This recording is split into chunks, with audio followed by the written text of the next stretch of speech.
हाँ जी दोस्तों, चलिए बात करते हैं अगले टाइप की इलास्टिसिटी ऑफ डिमांड की, जिसका नाम है cross elasticity of demand. Cross elasticity of demand इसे क्यों कहा जाता है सर? इसको इसलिए कहा जाता है क्योंकि यहाँ पे एक के प्राइस में चेंज आता है। मतलब कि एक प्रोडक्ट है और ये दूसरा प्रोडक्ट है। इस प्रोडक्ट का, लेट्स से प्रोडक्ट ए है, प्रोडक्ट बी है। प्रोडक्ट ए का अगर प्राइस बढ़ता है तो उससे फर्क पड़ता है बी को, और अगर प्रोडक्ट ए का प्राइस घटता है तो उससे भी फर्क पड़ता है बी को। मतलब कि ऐसे प्रोडक्ट जो आपस में रिलेटेड होते हैं, मतलब रिलेटेड गुड्स हैं, तो उसके अंदर किसी एक के प्राइस से दूसरे के डिमांड को फर्क पड़ना, इस टाइप की इलास्टिसिटी का जो एक तरीके से ब्यौरा है वो दिया गया है क्रॉस इलास्टिसिटी ऑफ डिमांड के अंदर। तो अब कभी भी ऐसा क्यों होगा और कब होगा? कब ऐसा होगा? जब ए का फर्क बी को पड़ेगा, ए के प्राइस चेंज की वजह से बी को फायदा या नुकसान हो सकता है। ऐसा कब होगा? जब ये आपस में क्या होंगे? रिलेटेड होंगे। जब ये दोनों कॉमोडिटी जो है ये आपस में क्या होंगे? रिलेटेड। अब रिलेटेड कैसे हो सकते? तो रिलेटेड होने का दो ही तरीका होता है, या तो ये एक दूसरे के सब्स्टिट्यूट हो या फिर ये एक दूसरे के कॉम्प्लीमेंट्री हो। मतलब कि अगर ए और बी ये दोनों आपस में सब्स्टिट्यूट है तो उस केस में क्या होगा कि अगर ए का प्राइस बढ़ेगा तो उस केस में क्या होगा? बी की डिमांड बढ़ जाएगी। क्यों? क्योंकि ए का जैसी प्राइस बढ़ेगा इसके जो बायर होंगे वो उठ के आ जाएंगे बी के पास। क्यों? क्योंकि बी ने प्राइस नहीं बढ़ाई। तो ध्यान में दूसरा क्या रखना है कि अदर थिंग्स रिमेन कांस्टेंट। ये एक इंपॉर्टेंट टर्म है कि ऐसा ना हो कि ए ने प्राइस बढ़ाई, ए की कमोडिटी थी पहले 10 की, उसने इसको बढ़ा के कितने का कर दिया? लेट से 12 रुपए का कर दिया, और ये भी 10 का बेचता था और ये भी बढ़ा के अगर 12 को कर देगा तो उस केस में क्रॉस इलास्टिसिटी ऑफ डिमांड का कोई इंपैक्ट नहीं पड़ेगा। क्यों? क्योंकि ये भी 12 का ये भी 12 का, क्या फर्क पड़ रहा है? बायर के लिए तो अगेन दोनों चीजें एक जैसी हो गई। तो इसलिए आपको ध्यान क्या रखना है कि ए ने अपना प्राइस जो है कमोडिटी का वो रेज किया and other thing remain constant. मतलब कि बी ने इसके अंदर कुछ नहीं किया है, बी का 10 का था 10 का ही है। ठीक है। इनकम कंज्यूमर की नहीं बढ़ी है, तो ऐसा ना हो कि इनकम बढ़ी हो तो 10 वाले फिर जो थे वो 12 वाले भी खरीदने लग जाए। तो इसलिए हमें ये भी लेके चलना है कि इनकम भी नहीं बढ़ी है। तो कहीं ना कहीं हम इसलिए कह देते हैं कि बाकी सारी चीजें कांस्टेंट है, सिर्फ हुआ क्या है कि एक ने अपना प्राइस को बढ़ा दिया है। तो जब एक कोई कमोडिटी होगी वो अपने प्राइस को बढ़ाएगी तो ऑब्वियस सी बात है जो भी उसका सब्स्टिट्यूट होगा उसकी डिमांड बढ़ जाएगी। और वही अगर ये अपने प्राइस को घटा के 8 का कर देगा तो जो इसका सब्स्टिट्यूट होगा उसकी डिमांड क्या होगी? वो भी घट जाएगी। तो कहीं ना कहीं इसके बीच में कैसा रिलेशनशिप है? एक प्रकार का डायरेक्ट रिलेशनशिप है कि यहां पे प्राइस कोई बढ़ा रहा है, डिमांड किसी की बढ़ रही है, प्राइस कोई घटा रहा है, डिमांड किसी की घट रही है। तो इसलिए जब कोई दो प्रोडक्ट आपस में इस तरीके से इंटर रिलेटेड होते हैं तो उसको कहते हैं हम क्रॉस इलास्टिसिटी ऑफ डिमांड, और उसको कहते हैं हम रिलेटेड गुड्स। ठीक है सर। ऐसे ही कॉम्प्लीमेंट्री गुड्स में क्या होगा कि जब ए, अगर लेट से ये दोनों कॉम्प्लीमेंट्री हैं, तो ए अगर अपने प्राइस को बढ़ाएगा, ए अगर अपने प्राइस को बढ़ाएगा 10 से, अगर ये लेट से 12 का हो जाता है तो उस केस में डिमांड इसकी बढ़ेगी नहीं, डिमांड घट जाएगी। क्यों? क्योंकि ए ने जब प्राइस बढ़ा दिया तो ऑब्वियस सी बात है ये प्रोडक्ट महंगा हो गया, और इसी प्रोडक्ट का कॉम्प्लीमेंट्री है ये, लेट से कि ये एक पेन है और ये उसका इंक है। ठीक है। तो अगर पेन की प्राइस बढ़ जाएगी तो ऑब्वियस सी बात है इसकी डिमांड तो घटेगी, और जब इसकी डिमांड घट जाएगी तो ऑटोमेटिकली इंक की डिमांड भी फॉल कर जाएगी। तो इसलिए कहा जाता है कि अगर कॉम्प्लीमेंट्री गुड्स में बात करें तो अगर किसी एक कॉम्प्लीमेंट्री गुड्स का प्राइस बढ़ जाता है तो दूसरे का जो डिमांड होगा वो क्या होगा? घट जाएगा। तो इसके बीच में कैसा रिलेशनशिप आपको पता लग रहा है? इसके बीच में पता लग रहा है इनवर्स रिलेशनशिप। तो आप शॉर्ट में कह सकते हो कि जो सब्स्टिट्यूट गुड्स होते हैं इनके बीच में कैसा रिलेशनशिप होता है? Direct relationship. और जो कॉम्प्लीमेंट्री गुड्स होते हैं इनके बीच में कैसा होता है? इनके बीच में होता है इनवर्स रिलेशनशिप। रिलेशनशिप हम किसके बारे में देख रहे हैं? एक का प्राइस और दूसरे का डिमांड, एक का प्राइस दूसरे का डिमांड, इस तरीके से हम रिलेशनशिप जानना चाह रहे हैं कि अगर एक के प्राइस में फर्क आएगा तो दूसरे की डिमांड में क्या फर्क आएगा? तो सब्स्टिट्यूट होगा तो डायरेक्ट फर्क आएगा। डायरेक्ट फर्क का मतलब कि प्राइस बढ़ेगी तो डिमांड बढ़ेगा, प्राइस घटेगी तो डिमांड घटेगा। और कॉम्प्लीमेंट्री होगा तो कैसा रिलेशनशिप आएगा? इनवर्स, मतलब कि प्राइस बढ़ेगी तो डिमांड घटेगा और प्राइस घटेगी तो डिमांड बढ़ेगा। तो इस तरीके से आपको इसको समझ के चलना है।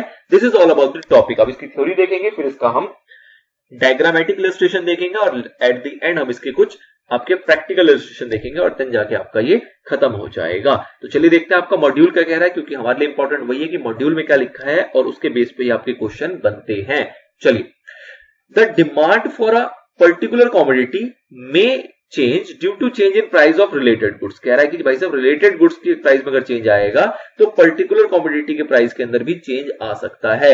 दीज रिलेटेड गुड्स में भी ये कैसे होंगे? या तो ये होंगे कॉम्प्लीमेंट्री या फिर ये होंगे क्या? सब्स्टिट्यूट। या तो कॉम्प्लीमेंट्री होंगे या तो सब्स्टिट्यूट होंगे तभी आपस में रिलेटेड माने जाएंगे। This type of relationship is studied under cross demand.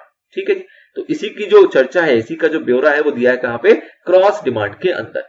Cross demand का मतलब क्या होता है सर, इसका मतलब होता है refers to the quantity of a commodity या फिर service which will be purchased with reference to the change in price not of particular commodity but of the other inter related commodity. मतलब क्या हुआ कि भाई साहब उस कमोडिटी की प्राइस में, लेट्स से प्रोडक्ट ए है, ये 10 का बिक रहा था, 10 ही का बिक रहा है, पहले इसकी जो डिमांड हुआ करती थी वो हुआ करती थी 100, अचानक से इसकी डिमांड जो है वो 1000 हो गई। क्यों हुई? इसने तो कुछ चेंज किया ही नहीं, इसके प्राइस में कोई बदलाव नहीं आया। तो फर्क क्या पड़ा कि जो इसका इंटर रिलेटेड था, इंटर रिलेटेड जो इसका सब्स्टिट्यूट था बी, उसने अपनी प्राइस बढ़ा दी। तो इसके वजह से इंपैक्ट किसके ऊपर आ गया, इस ए के ऊपर आ गया। तो वही कह रहा है कि क्वांटिटी जो कमोडिटी की या फिर service will which be purchase with reference to the change in price not of the particular commodity, मतलब इस कमोडिटी में कुछ नहीं हुआ but of other inter related commodities, and important thing is what, other things remain the same. मतलब कि ये कोई चेंजेस नहीं कर रहा है, इसके जो बायर है उसकी इनकम नहीं बढ़ रही है, ये कोई एडवर्टीजमेंट नहीं कर रहा है, बाकी सारी चीजें कांस्टेंट चल रही हैं। आगे, it may be defined as the quantities of a commodity that consumer buy per unit of time at different prices of related article. Other thing remain the same. Other thing remain the same का मतलब क्या है? The assumptions other thing remain the same means that the income of the consumer and also the price of the commodity in question will remain constant. मतलब ऐसा नहीं कि जो इसके कंज्यूमर उसकी इनकम बढ़ गई तो फिर तो इस इनकम का इफेक्ट आ जाएगा जो कि हमने पीछे देखा है। इसकी प्राइस में कुछ चेंजेस हो गया तो इसके प्राइस का इफेक्ट आ जाएगा जो कि हमने पीछे देखा है। मतलब पहला जो हमने इलास्टिसिटी देखा वो प्राइस का था, दूसरा जो हमने इलास्टिसिटी देखा वो इनकम का था। तो अगर ऑब्वियस सी बात है प्राइस में चेंज आएगा तो प्राइस इलास्टिसिटी हो गया, इनकम में चेंज आएगा तो इनकम इलास्टिसिटी हो गया। हम कह रहे हैं कि इन दोनों में कोई चेंज नहीं आया और फिर भी इसकी डिमांड में फ्लक्चुएशन हो रहा है, तो उस केस में हम देखेंगे क्रॉस इलास्टिसिटी ऑफ डिमांड को, क्योंकि जो उसके इंटर रिलेटेड गुड्स होंगे उसके वजह से ये प्रभाव पड़ रहा है। ठीक है सर। पहला इसके अंदर आता है सब्स्टिट्यूट गुड्स। सब्स्टिट्यूट गुड्स में क्या रिलेशन होता है वो मैंने आपको समझा दिया, एक बार पढ़ रहे हैं फटाफट से। In the case of substitute commodity the cross demand slopes upward, मतलब positively, showing the more quantities of the commodity will be demanded whenever there is a rise in price of the substitute commodity। मैंने बताया आपको दूसरे price बढ़ाएंगे तो आपकी demand बढ़ जाएगी, दूसरे प्राइस घटाएंगे तो आपकी डिमांड घट जाएगी। In figure 9 the quantity demanded of tea is given on x axis. देख लेते हैं फिगर भी क्या कहना चाह रहा है। कह रहा है जो क्वांटिटी डिमांडेड है वो दिया गया है आपके एक्स एक्सिस पे। ठीक है सर, ये है आपका क्वांटिटी डिमांडेड, ये दिया हुआ है एक्स एक्सिस पे, बहुत बढ़िया। And y axis represent the price of the coffee which is a substitute for T. Price of the coffee है, ये दे रखा है आपको y एक्सिस के ऊपर। Now when the price of the coffee increases, कह रहा है प्राइस यहां था तो इसकी क्वांटिटी जो थी वो कुछ यहां पे थी। ठीक है सर, जैसे इसकी प्राइस बढ़ के यहां से यहां गई, जैसे इसकी प्राइस बढ़ेगी तो लोग क्या करेंगे, आपकी डिमांड जो टी की होगी वो बढ़ जाएगी, लोग ज्यादा टी परचेज करने लगेंगे। तो जब ये यहां जाएगा, प्राइस यहां पहुंचेगा तो उसके इसमें क्वांटिटी डिमांडेड आपकी यहां पहुंच जाएगी। तो कहीं ना कहीं स्लोप जो है, जो आपका पहले इंटरसेक्टिंग पॉइंट यहां था वो इंटरसेक्टिंग पॉइंट आपका इधर आ जाएगा, that is called upward slope. ठीक है। The consumer will substitute tea in place of coffee, the price of the tea is assumed to be constant. Obvious बात आपको ध्यान रखना है कि टी के प्राइस में कोई छेड़खानी नहीं होनी चाहिए क्योंकि वो कांस्टेंट रहेगा। Therefore, whenever there is a increase in the price of one commodity, the demand of the substitute commodity will increase। ठीक है, तो ये रिलेशन आपको इस तरीके समझाया गया। ध्यान आपको ये भी देना है कि अगर इसका प्राइस फॉल करेगा, ठीक है ना, तो ये इंटरसेक्टिंग पॉइंट आपका यहां पे भी बन सकता है। ये इंटरसेक्टिंग पॉइंट आपका कुछ इस तरीके से यहां भी बन सकता है, क्योंकि अगर इसने प्राइस अपना घटा दिया तो क्वांटिटी डिमांडेड भी आपका कहीं ना कहीं घट जाएगा, तो इंपैक्ट दोनों तरफ से आएगा। ठीक है, चलिए सर, तो ये ग्राफ समझ में आया हमें, आगे देखते हैं। अगला आता है कॉम्प्लीमेंट्री गुड्स। इसका रिलेशन हमने देखा था इनवर्स होता है, ग्राफ में समझते हैं इसको। क्या कह रहा है, in case of the complementary goods as shown in figure below, a change in price of a good will have an opposite reaction on the demand for the other commodity which is closely related or complementary। complementary होगा तो opposite reaction होगा, मतलब price बढ़ेगी तो उसकी demand घट जाएगी और प्राइस घटेगी तो उसकी डिमांड बढ़ जाएगी। For instant an increase in demand for pen, अगर पेन की डिमांड बढ़ रही है, will necessary increase the demand for ink. Obvious बात है, अगर पेन की डिमांड बढ़ेगी तो उससे इंक की डिमांड भी बढ़ेगी। The same is the case with complementary goods such as bread and butter, car, petrol, electricity and electrical gadgets etc। whenever there is a fall in demand for a fountain pen due to rise in price of the fountain pen, the demand for ink will fall। मतलब क्या हुआ कि भाई साहब price बढ़ी fountain pen की, price जो है वो बढ़ाई किसकी, फाउंटेन पेन की, उससे क्या हुआ, फाउंटेन पेन जो है उसकी डिमांड कम हो गई, उसकी डिमांड कम हो गई। तो चलो ये फाउंटेन पेन के साथ जो हुआ वो तो ठीक है, क्योंकि फाउंटेन पेन का प्राइस बढ़ाया तो उसकी डिमांड कम होगी, समझ में आता है। लेकिन जो इंक की डिमांड थी वो भी कम हो गई, वो भी गिर गई। तो ऐसा क्यों हुआ? क्योंकि ये रिलेटेड है, ये कॉम्प्लीमेंट्री गुड्स है। Not because of the price of the ink has gone up, ऐसा नहीं हुआ कि इंक की प्राइस में कोई छिड़का नहीं हुई, but because the price of the fountain pen has gone up. ठीक है, तो इसलिए कहते हैं दूसरी इंटर रिलेटेड गुड्स का भी इंपैक्ट पड़ता है अगर वो आपस में रिलेटेड है, चाहे कॉम्प्लीमेंट्री हो चाहे सब्स्टिट्यूट हो। So we find there is a inverse relationship between the price of the commodity and the demand for its complementary goods. तो ये चीज हमने समझा था कि other thing remains the same, तो इसके बीच में कैसा रिलेशनशिप बनता है? ये बनता है एक प्रकार का इनवर्स रिलेशनशिप। ग्राफ को समझने की कोशिश करते हैं। अगर प्राइस यहां था तो क्वांटिटी डिमांडेड आपकी यहां थी, अगर पेन का प्राइस यहां था तो उस केस में क्वांटिटी डिमांडेड आपकी यहां थी, इंटरसेक्टिंग पॉइंट ये था। जैसे ही पेन का प्राइस बढ़ा तो उस केस में ऑब्वियस बात है इंक की डिमांड जो होगी वो आपकी क्या हो जाएगी? घट जाएगी। तो इंटरसेक्टिंग पॉइंट आपका कुछ इस तरीके से यहां पे बनेगा। तो ये अपवर्ड स्लोप है या डाउनवर्ड स्लोप है? ऑब्वियस बात है ये आपका एक डाउनवर्ड स्लोप क्रिएट हो रहा है। अगर पेन का प्राइस घट जाएगा तो इसका दूसरा इंपैक्ट भी होगा कि ये उस केस में बढ़ जाएगा। तो हो सकता है कि अगर पेन का प्राइस यहां आ जाए तो आपका जो इंटरसेक्टिंग पॉइंट है वो कुछ यहां पे क्रिएट हो जाएगा। ठीक है ना? तो उस केस में आपका ये इस तरीके से जा सकता है। तो वो दोनों सिचुएशन आपको समझनी है, बट द थिंग इज कि रिलेशनशिप कैसा है? तो यहां पे डायरेक्ट नहीं है, यहां पे रिलेशनशिप जो है वो आपका कैसा है? इनवर्स रिलेशनशिप है ना। आगे देखते हैं, इसके फॉर्मूले को समझने की कोशिश करते हैं और फिर इसके ऊपर इलस्ट्रेशन देखेंगे। तो क्या कह रहा है? A change in the demand for one goods in response to change in price of another good represent cross elasticity of demand of the former goods for the latter goods. Obvious बात है, तो definition लिख दी उन्होंने cross elasticity की, हमने ऊपर भी पढ़ा था। Here we consider the effect of changes in the relative price with the market on a pattern of demand symbolically. अब फॉर्मूले में कोई फर्क आएगा सर? कोई फर्क नहीं आएगा। जैसा आपने प्राइस में देखा, प्राइस इलास्टिसिटी में, जैसा आपने इनकम इलास्टिसिटी में देखा, उस तरीके से आप बना सकते हो इसका फॉर्मूला भी। बस हल्का सा आपको चेंज लेके चलना है। वो चेंज क्या होगा? क्योंकि यहाँ पे इंपैक्ट जो होगा वो एक गुड्स का दूसरे गुड्स के ऊपर होगा, तो इसलिए हल्का सा यहाँ पे चेंज है। ठीक है, चलिए एक सेकंड के लिए जरा मैं इसको पॉज कर रहा हूं, फिर कंटिन्यू कर रहा हूं। आ जाओ सर। हाँ जी दोस्तों, तो सॉरी फॉर इनकन्वीनियंस, कोई बात नहीं, आगे देखते हैं। चलिए, तो सिंबॉलिकली बेसिकली क्या कह रहे हैं? तो फॉर्मूला तो कहीं ना कहीं सेम रहेगा, जैसे कि आपने देखा है कि change in quantity, change in price multiply में प्राइस डिवाइड में क्वांटिटी। लेकिन ध्यान देने वाली बात यहां पे क्या है कि चेंज इन क्वांटिटी किसका होगा? एक कमोडिटी का, लेट्स से एक्स, और चेंज इन प्राइस जो होगा वो किसी और कमोडिटी का होगा, चेंज इन जैसे कि वाई। और प्राइस ऑफ वाई मतलब original price of Y and original quantity of X. तो कहीं ना कहीं फॉर्मूला सेम है, लेकिन जो आपको पकड़ बैठानी है, जो आपको ध्यान देना है वो ये कि जब चेंज इन क्वांटिटी एक्स हो रहा है, क्यों? क्योंकि प्राइस में चेंज हुआ किसी और के, जैसे कि वाई।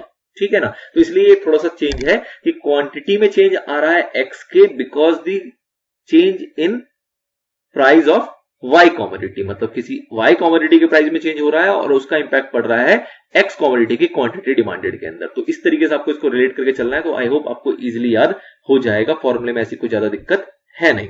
चलिए आगे देखते हैं।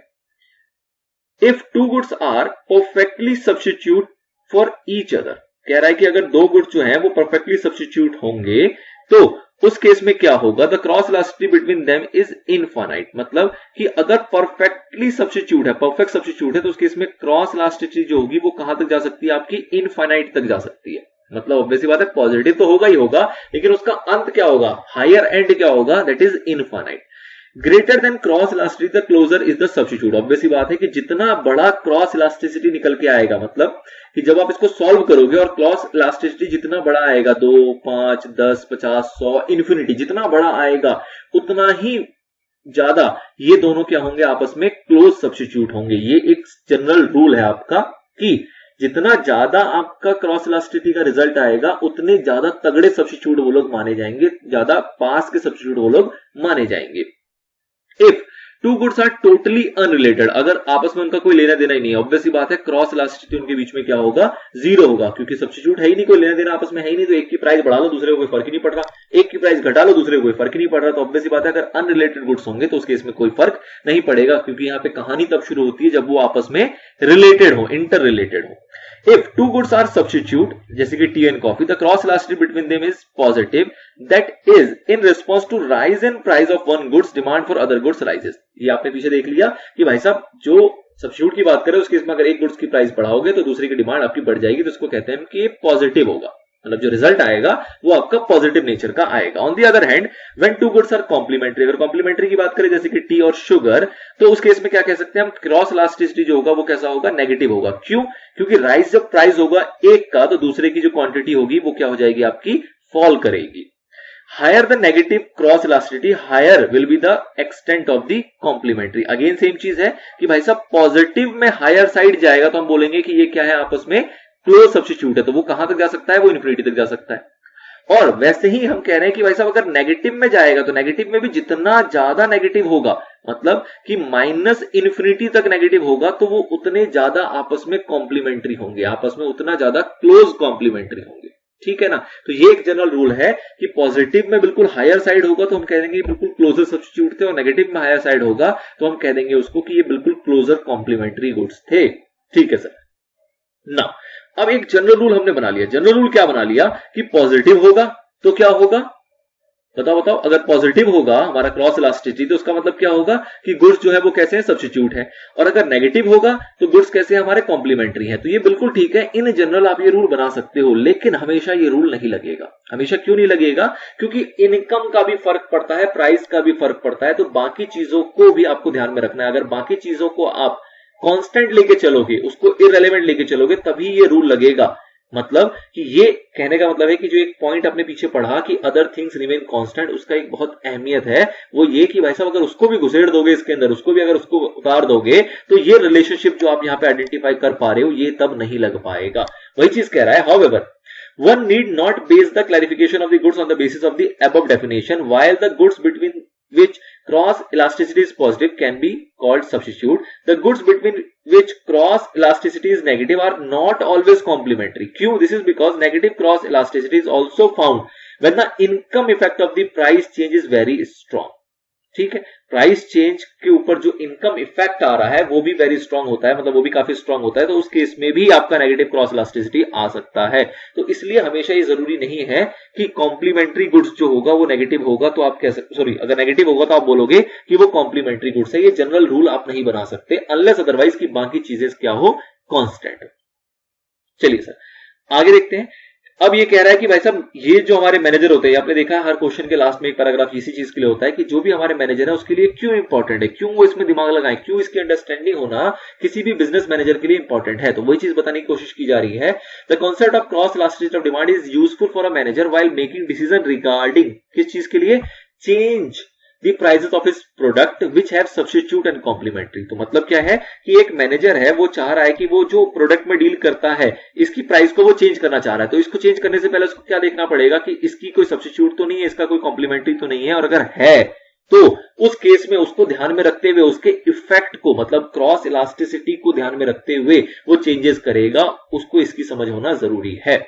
If cross elasticity to change in price of substitute is greater than 1, the firm may lose by increasing the price। Obvious बात है कि क्रॉस इलास्टिसिटी जो आपका निकल के आ रहा है वो निकल के आ रहा है ग्रेटर देन 1, तो उस केस में अगर आप प्राइस इंक्रीज करोगे तो आपको लॉस हो सकता है, एंड आपको फायदा होगा अगर आप प्राइस को रिड्यूस करते हो। तो जो इसका रिलेशनशिप समझाता है वो बेसिकली उसको इंटरप्रेट करने की कोशिश कर रहे हैं।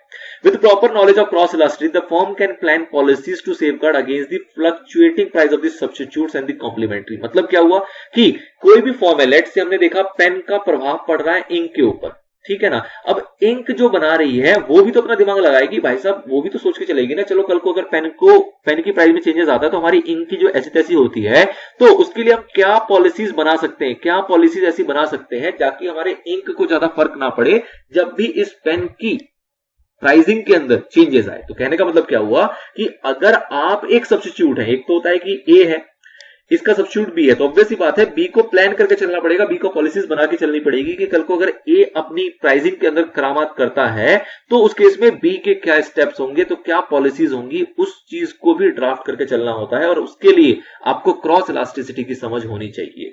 ठीक है, चलिए, तो ये हमें पता लगा कि क्या जरूरत है इसकी, क्या इसकी जरूरत पड़ती है प्रैक्टिकली जब हम किसी बिजनेस में डील करते हैं और जब हम उसके सब्स्टिट्यूट और कॉम्प्लीमेंट्री के साथ डील करते हैं। नाउ इलस्ट्रेशन देख लेते हैं फटाफट से। कह रहा है कि 1 kg टी की प्राइस थी 30 rupees, at this price 5 kg of D is demanded. मतलब कि भाई साहब 30 रुपए पे 5 kg की डिमांड होती थी, ठीक है sir. If the price of the coffee rise from 25 to 35, कह रहा है ये कॉफी है जो कि 25 का था अब वो यहां से बढ़ के कितने का हो गया, 35 का हो गया। The quantity demanded for T rises from 5 to 8। अब क्या हुआ, ये भाई साहब ये जो 5 का था ये तो 30 रुपीज, इसने रुपीज में कोई चेंज नहीं किया, लेकिन ये जो 5 kg था, मतलब 30 रुपए में जो 5 kg खरीदते थे, अब वो 8 किलो खरीदने लगे।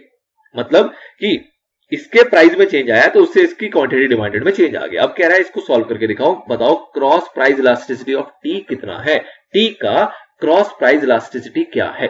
ठीक है, कैसे करेंगे, तो हम देख रहे हैं क्वांटिटी में किसके चेंज आ रहा है, तो क्वांटिटी में चेंज आ रहा है टी के। तो क्वांटिटी में कितना चेंज आ रहा है, तो इसके अंदर चेंज निकालोगे तो आपका 5 से 8 गया। ठीक है, तो 5 - 8 करोगे तो ये हो जाएगा आपका -3। ठीक है, और ये गया आपका 25 से 35, तो 25 से 35 जब आप सॉल्व करोगे तो ये भी माइनस का 25 से 35 जाएगा, तो ये क्या हो जाएगा -10। ठीक, तो चेंज इन क्वांटिटी इज -3 जो कि आपका ऊपर आएगा, और चेंज इन प्राइस इज -10। ठीक है सर, ओरिजिनल प्राइस कितना था, तो बेस प्राइस इज 25 जहां से चेंज होके गया है, और ओरिजिनल क्वांटिटी कितनी थी 5 जहां से चेंज हो गया 8 बना, तो ओरिजिनल कितना था 5। जब आप इसको सॉल्व करोगे तो आपका निकल के आएगा क्या 1.5 पॉजिटिव का, ये माइनस है ये माइनस है, तो इसलिए पॉजिटिव का 1.5 हो गया। अगर पॉजिटिव का 1.5 हो गया तो इससे आप एक जनरल स्टेटमेंट क्या दे सकते हो कि भाई साहब पॉजिटिव है। पॉजिटिव का मतलब क्या हुआ कि ये जो टी है और जो ये कॉफी है ये आपस में कैसे प्रोडक्ट है, ये आपस में कैसे हैं, सब्स्टिट्यूट है, ये आपस में कैसे प्रकार के सब्स्टिट्यूट गुड्स हैं, और इनके बीच में जो डिमांड है वो कैसा है, इलास्टिक है। इलास्टिक क्यों बोल रहे हो आप, क्योंकि मोर देन 1 है। ठीक है, हाईली इलास्टिक है या लेस इलास्टिक है, तो ऑब्वियस ही बात है ये हाईली इलास्टिक। हाईली इलास्टिक का मतलब क्या होता है, जब आपका 1 से ऊपर जाता है, तो ये ग्रेटर देन 1 हुआ, तो इसलिए आप कह सकते हो कि the elasticity of demand of tea is +1 + 1.5 showing that the demand of tea is highly elastic with respect to the coffee. The positive sign shows that tea and coffee are substitute goods। तो positive sign से आपने ये interpret किया कि ये दोनों जो है वो किस प्रकार के प्रोडक्ट हैं, आपस में ये सब्स्टिट्यूट हैं। एक और एग्जांपल है इसके ऊपर जो आपको और क्लैरिटी देगा, उसको और समझते हैं। क्या कह रहा है, the price of 1 kg of sugar is 50। कह रहा है 1 किलो शुगर है, इसकी प्राइसिंग है आपकी 50 रुपीज की। At this price 10 kg is demanded. कह रहा है इस प्राइस पे हमें कितना चाहिए, इस प्राइस पे अपने को चाहिए 10 kilo. If the price of T fall from 30 to 25, कह रहा 30 से ये घट के आ गया 25 के ऊपर।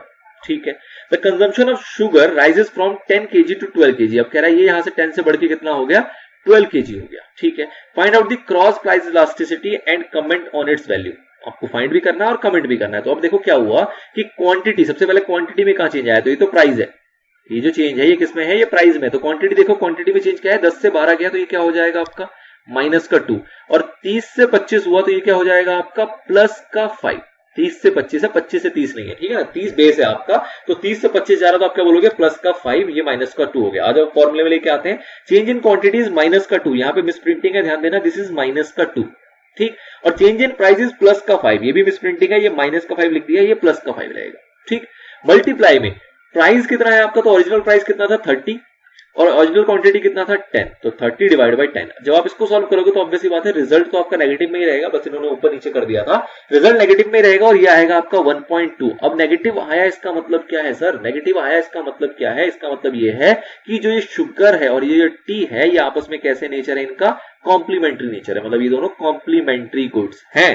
ठीक है, ऐसा कैसे पता लगा, क्योंकि ये नेगेटिव में है। ठीक है सर, चलिए, तो इस तरीके से हम आइडेंटिफाई करते हैं अपने क्रॉस इलास्टिसिटी ऑफ डिमांड को। बहुत ही इंपॉर्टेंट टॉपिक है, बहुत ही ज्यादा इंपॉर्टेंट टॉपिक है। क्यों, क्योंकि जनरली नाम से इसके अंदर एक अच्छी वैरायटी आती है, और सब्स्टिट्यूट कॉम्प्लीमेंट्री तो एक इकोनॉमिक्स का सबसे पसंदीदा टॉपिक कहलाता है, जिसके अंदर हम बात करते हैं सब्स्टिट्यूट और कॉम्प्लीमेंट्री की। तो कहीं ना कहीं उसकी स्टडी भी इसके अंदर समझ आती है, और उसका इफेक्ट भी आपको पता लग जाता है कि डिमांड में उसका क्या इफेक्ट आ रहा है। ठीक है, चलिए, this is all about this topic. Next जो हमारा लास्ट इलास्टिसिटी बच जाएगा वो है हमारा advertisement elasticity of demand. Next part में कवर कर लेंगे, ऑल्दो है छोटा सा ही, बट कोई दिक्कत नहीं, सेपरेट टॉपिक बना रहे तो सेपरेट टॉपिक में ही लेते हैं इसको भी, अगले पार्ट में देखते हैं। तब तक के लिए goodbye and good luck.